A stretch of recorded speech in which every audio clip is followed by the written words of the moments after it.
देखी जो प्रजा तबु आनंदे करिबा मजा सरग ठाने हे आसिबे राजा आमे देखी जो प्रजा तबु आनंदे करिबा मजा सरग ठाने भारा भारा बेगी भारा भारा भारा बेगी भारा काजे कोन छुबेला मोर दिसु राजा तो एबे केटी सरी लाइबे हेई करिया मोर दुल्हा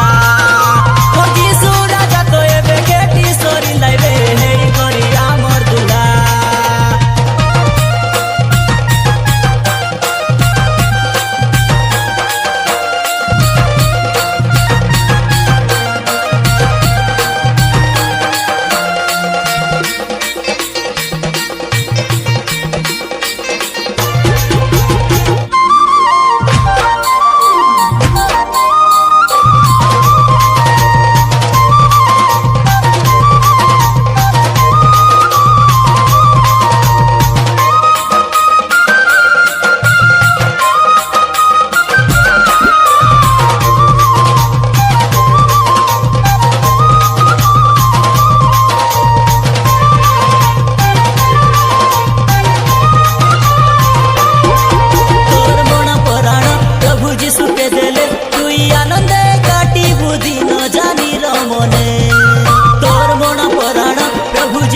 देले तुई आनंद काटी बुद्धि न जानी रमने